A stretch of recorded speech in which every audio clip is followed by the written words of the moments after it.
Hello Internet, and welcome to the Collective Arcana. We're a channel all about tabletop gaming, and today we're continuing our series on the Pathfinder Second Edition classes with the Ranger. So we're going to begin with, as we always do, with stats and progression.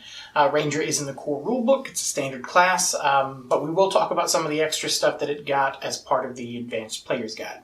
So the Ranger has 10 HP per level. And at first level, you get to choose your boosted stat to be either strength or dexterity. It really depends on the type of ranger you anticipate being.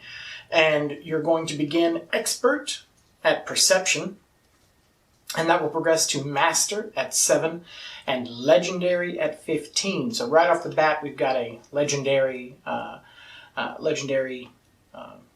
statistic there for the Ranger, and it's not going to be its only one. For saving throws, the Ranger will begin expert in fortitude, and that will progress to master at 11. It will also be expert in reflex saves, and that will progress to master at 7, and legendary, there's our second one, at level 15. So very aware, very dodgy, the Ranger, as should be expected. For will saves, the Ranger begins trained. That will progress to expert at 3rd, and that's sort of it. For skills, the Ranger is trained in nature and survival, +4 plus your intelligence modifier additional skills. So that's pretty good. 2 guaranteed plus 4, and then whatever your intelligence gives you, that's above average, about average, maybe above average. Which makes sense. If there's no rogue, bard, or alchemist in the party, you're probably going to be sort of considered a second string type of skill monkey class, so it's handy to have those. For attacks, the Ranger is trained in simple, martial, and unarmed attacks. That will progress to expert at 5 and master at 13. They will get critical specialization at level 5, but it will only apply to their hunted prey, which is something that we'll talk about shortly. You're also going to get greater weapon specialization in that same situation at level 15. So don't worry, though, that is not the only way you'll be adding damage as a Ranger, at least potentially. For defense, the Ranger begins trained. That will progress to expert at level 11 and master at level 19. And then for class DCs, the Ranger is trained. That will go up to expert at level 9 and then master at level 17. That's used for potentially, again, as usual, mostly feats and things, but sometimes, or specifically things like snares. So that's the extent of the standard, statistical progression. But what do you get as a Ranger? Well, quite a lot, actually. So the Ranger will get an ability called Hunt Prey, and that's sort of your signature move. It's going to give you allow you to designate a target that you can either see or hear, or that you are actively tracking, and it will allow you to get a +2 to any actions to seek or track that prey. It takes 1 action to designate your prey, and you can only have 1 designated at a time without feats. And that will last until your next daily preparations. If that wasn't enough from Hunt Prey, you're also going to get Hunter's Edge, and that's benefits that you gain typically only against your hunted target. And so there's 3 available right now. More may be added later. We're not sure, but sort of expected with Paizo. But the 3 that we have right now are all pretty different and pretty fun. So the first one we'll talk about is Flurry, and what Flurry does is it reduces the penalty you take for multiple attack penalties. So most characters, if they're using most weapons, are going to have a -5 for each subsequent attack after the first one in a given round. Now, if you're wielding an agile weapon, that will be reduced by 1. So it would be, instead of a -5 and a -10 for your follow-up attacks, it would be -4 and -8. That's pretty good. For a Flurry Ranger, however, theirs is going to go down to a -3, -6. So first attack at full, second attack at a -3, third attack at a -6. If that wasn't good enough, and it is, if that wasn't good enough, if the ranger is wielding a light weapon, then that's further reduced, or when I say light, I mean an agile weapon. That's going to be further reduced to a -2 and a -4. So your third attack will be better than most people's second attack. So that's pretty strong, especially considering how the multi-attack penalty factors into combat in general in Pathfinder Second Edition. It's oftentimes the reason why you want to look for a good third action as a martial character, or really any character.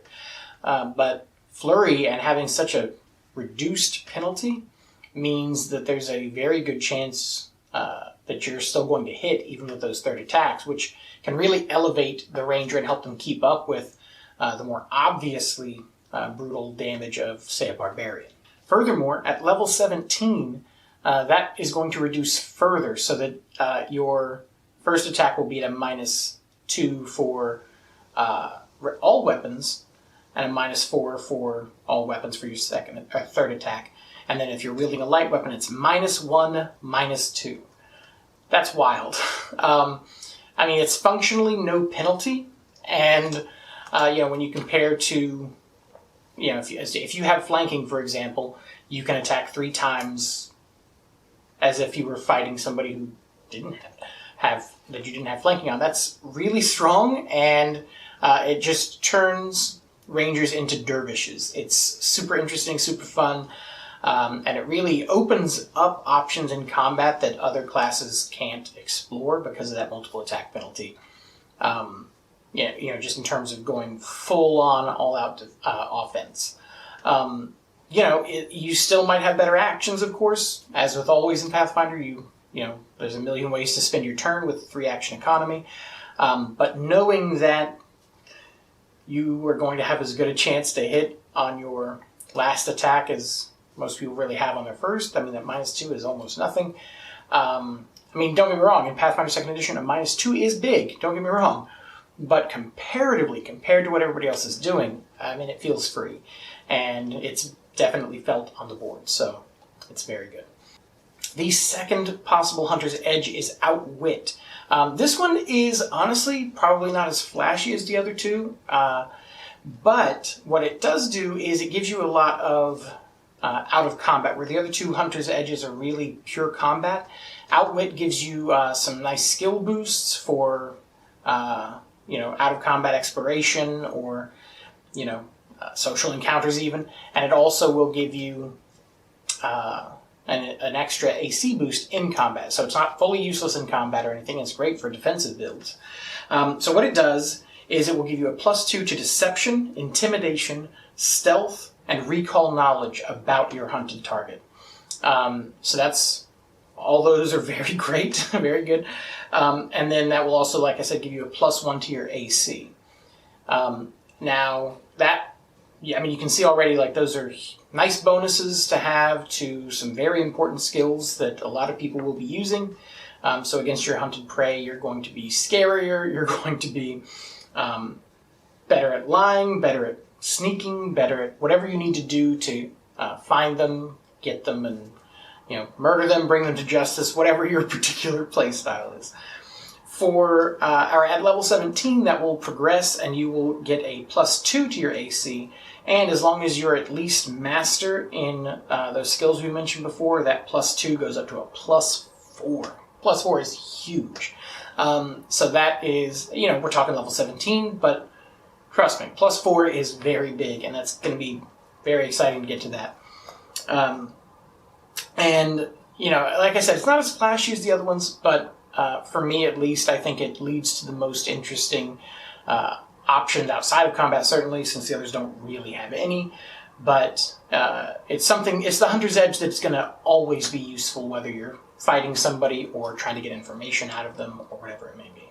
Precision is our third Hunter's Edge. It's very much like Rogue's Sneak Attack. You don't require the setup, you don't have to be stealthed, but it only applies to your first attack of the round, whereas a rogue, if he's got an advantageous position, he or she, they can sneak attack with all 3 of their attacks, with precision, it's only going to apply to your first one. But it is a bigger die, it's a D8, but again, it also progresses a little bit slower. So it will begin at a D8 extra damage at level 1. At level 11, it will become 2d8, and then at level 19, it will become 3d8. At level 17, your second hit will get to deal 1d8, not the full 2d8 of your first hit, strike rather. And then at level 19, when you would be getting that third d8 on your initial strike, you'll also be able to apply 2d8 on your second and 1d8 on your third. So that's a lot of great damage. Potentially in a round, you're looking at about 6 extra d8 of damage, considering you might be using a bow for that might have a deadly trait, or any other weapon that's got some extra dice on it. All of a sudden, on a crit or something, that's a lot of dice you're rolling, and it's going to hurt whatever you're hitting. So those are the 3 Hunter's Edges. I like them all for certainly different types of characters, but they're definitely pretty varied and different, and not all of them may fit your particular character. Moving on, at level 5, you're going to get Trackless Step. You're considered to always be using the covered tracks if you're in natural terrain, and that's an exploration activity. In addition to whatever you may be doing, it's just default. You can still, either stealth or search for traps, whatever you're doing in exploration mode, but you're also always considered to be covering your tracks so that other people can't follow. And in addition to always doing it, you're doing it at full movement speed. So you're not sacrificing any movement to do so. That's pretty good. That's pretty huge. If you're in a situation where you're being chased, can't beat that. At level 9, you're going to get Nature's Edge, and that allows you to treat any enemy that is in any sort of difficult terrain or greater difficult terrain. They're going to be treated as flat-footed to you. That's pretty good, especially in a party situation. Applying that flat-foot or that difficult terrain, or if you just happen to luck upon some in the battlefield or whatever. That's huge. That's really strong. I mean, now not only is the enemy, unable to move very well, they're also always flat-footed to you. So that's pretty good. At level 11, you get Wild Stride, and that allows you to treat difficult terrain as normal terrain and treat greater difficult terrain as if it was just difficult terrain. That doesn't mean that because of the other thing you go down to it treating it as normal. No, they're both one step better, in that case. So that's pretty handy. So now your enemy who's stuck and flat-footed to you because they're in difficult terrain, you're just moving around them, getting whatever position you need. At level 17, you're going to get Masterful Hunter. So your Hunt Prey is going to get those additions we talked about at the level 17 for all of the Hunter's Edges. In addition, you're going to get a +4 to all the skills to seek and track prey, as long as you're at least master proficiency in those skills, and perception as well. So that's really good. That's really strong. Like I said before with the Outwit, +4 is a big number in Pathfinder Second Edition. +1, +2 is a big number. So +4 is huge. At 19, you're going to get Second Skin. That allows you to take no penalty for sleeping in your armor. Good Ranger's always ready. Sleeping in trees, sleeping in caves, got to keep your armor on. Very rugged folks, Rangers. And at 19, your big thing that you're going to get is Swift Prey, which allows you to use Hunt Prey as a free action. For me, it's a little late in the game for that. I feel like that could have come earlier, but it's still really strong, and with the other action economy hacks that you have as a ranger, it's definitely big. Hello, adventurer. The quest will be complete once you deliver a mouse click to the subscribe button. If the button is already pressed, try the like button. Your reward will be flowing knowledge from the collective arcana. Now let's move on to Feats and Builds. So Rangers get a lot of different types of build options. We talked about the Fighter before, how it's really open. There's no subclasses in Fighter and Monk, and you just sort of can take everything. Ranger really feels a lot like that as well. Unlike a lot of classes where your subclass is going to determine sort of your round to round, how that looks. The ranger's edges don't really set you on a particular path. There are some exceptions. If you have the flurry, if you're planning to be a crossbow ranger, flurry is probably not the best. Just because you can't really take advantage of it because you've got to spend actions to reload the crossbow.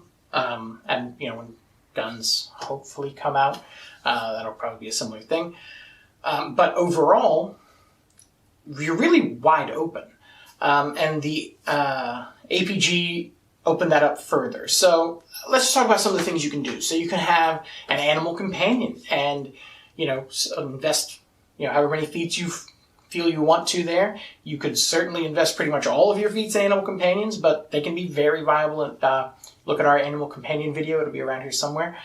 They can be very viable without maxing them out. So an animal companion can still be a really good benefit to you without eating up all of your feats. You can pick up some warden spells. Those were added in the APG. Sorry, I had to get my animal companion. Warden spells were added in the APG, and those will allow you to get some focus spells. They vary quite a bit. There are things like healing your animal companion or healing anybody with Soothing Mist. There's a couple of options to buff your animal companion, including raising it a size category. There is Gravity Weapon, which is a nice little damage boost, as if you needed it on a ranger. There's also going to be some options to move your snares magically, track through air and water as if you were, on land looking for footprints. So flying and swimming doesn't hinder you.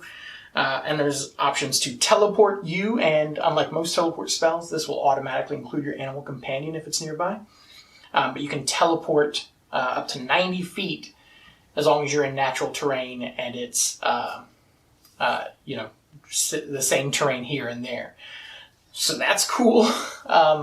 There's also Bramble Shot. That is a little limited. So the way that the spells work, the Warden spells, is you are trained in primal spells, which is fine until higher levels.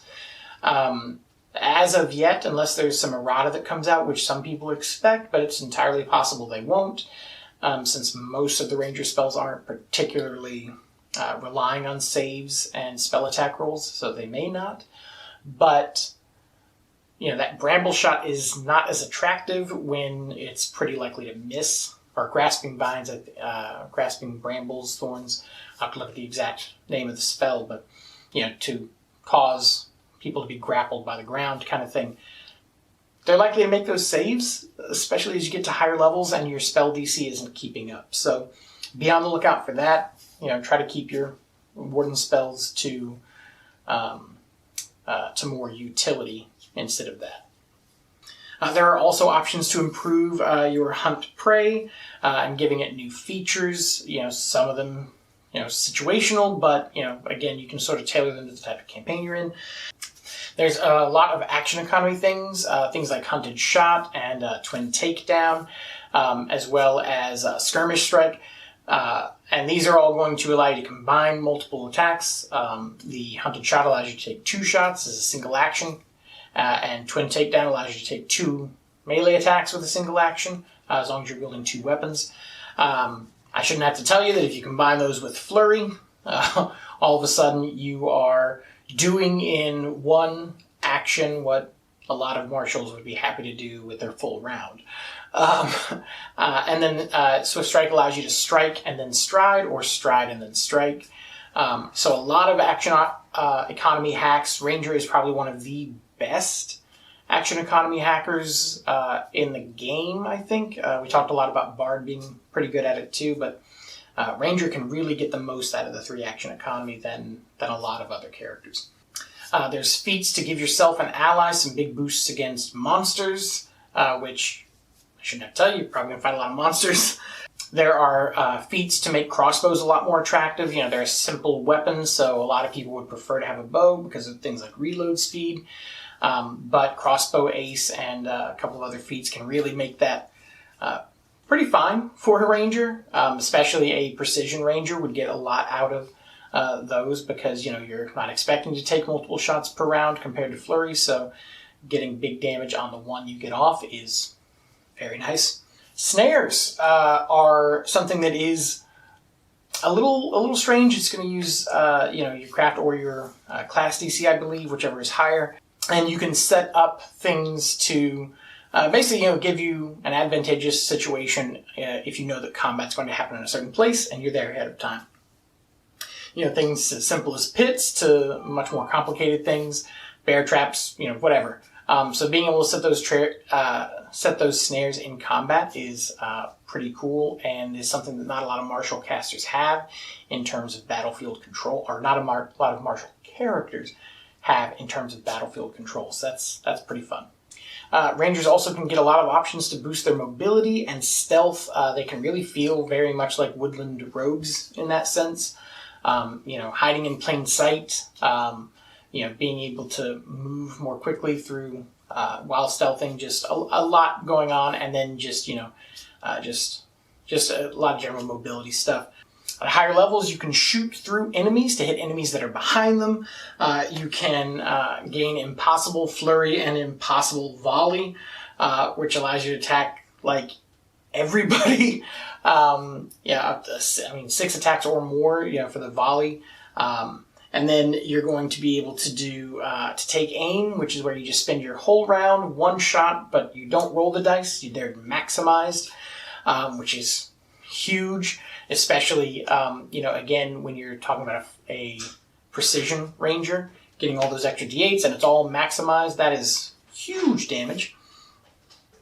You're going to be able to completely ignore range increments, up to 5 of them, I think, which is all you would likely ever need. You're going to be able to choose to track your prey to the ends of the earth, or even, if you have the right skills, off the planet into other planes. You're going to be able to just ignore terrain. Just ignore it. You just, whatever it is, however it got there, you just treat all ground as ground to you. So that's just an overview of the builds and the variations that you can have. But there's a lot, and they, are all good, I think. So let's go ahead and move into the last section here. What do I think of the Pathfinder Second Edition Ranger? Ranger is strong, very strong. And more than just being strong, it's versatile in the really varied ways that you can build it. And they're all kind of really good. You're going to be able to, between companions, warden spells, snares, choosing a primary fighting style, whether it's 2 weapons, crossbows, regular bows, there's just a lot going on for the Ranger. Stealthing, tracking. You just have a lot of options both in and out of combat, which is, always fun when classes can do both really well out of the gate, sort of standard, which the Ranger does with Hunt Prey, and especially if you take that Outwit, which again is the least, spectacular looking of the 3, but is really, really good for games where you're not spending a lot of time doing combat, or if you're just playing a character that you want to play him a little more wise, a little more wily and defensive. Those are huge boosts to a lot of very important skills for most martials. But Flurry is still devastatingly efficient. Precision with the right build is, crossbow ace with gravity weapon, and then using, fully upgraded weapon, and then using aim shot. Not a lot's going to limp away from that. That's a pretty brutal way to spend your round if you have everything lined up for it. There's just not enough that can be said about how these edges can change your playstyle and change the whole dynamic of the party. Even change, like I said, the Flurry, you're just throwing out the whole multiple attack penalty at a certain point. And it's a lot of fun. It's really strong. I've had a couple of Rangers in a couple of games, and they're very good. And they're exciting, and they're fun, and they're not boring. And again, everything seems to work. I know 5th edition has a lot of issues with the balance around like Beastmaster, for example. So if you're coming from 5th edition, don't be afraid to have that pet. It's a lot more useful. It's at higher levels, it's absolutely as good as another character on the battlefield without eating up all of your actions to control it. So really look at all these builds for Ranger. Don't be shying away from any of them because they didn't work in previous editions or other games. Everything works as Pathfinder Second Edition Ranger. I'm not saying you couldn't build a bad one. I'm saying you'd probably have to try. So overall, I'm very positive on the Ranger, as I have been on pretty much all of them. But just the variety that you have to build this class the way that you want it, while still having really distinct flavor and in and out of combat options, makes the Ranger, for me, one of the most interesting martials, and really a force to be reckoned with on a 5x5 grid, or 1-inch grid. So that's the Ranger. Hope you enjoyed it. Hope you learned something. Hope if you have any questions, definitely let us know down there. Give us a like. Give us a subscribe if you enjoyed this. Next up would be the Rogue. We're probably going to, just like we did with the Animal Companion before this video, it feels appropriate to do sort of a sort of crash course in stealth before we go into the Rogue. So look for that video soon, and then Rogue right after, and then we're going to have Sorcerer. Yeah, Sorcerer would be next. We're getting to the end. So thank you so much for sticking it out. I know this seems like it was probably a long one. Thanks again. Welcome to the Collective, and we'll see you next time.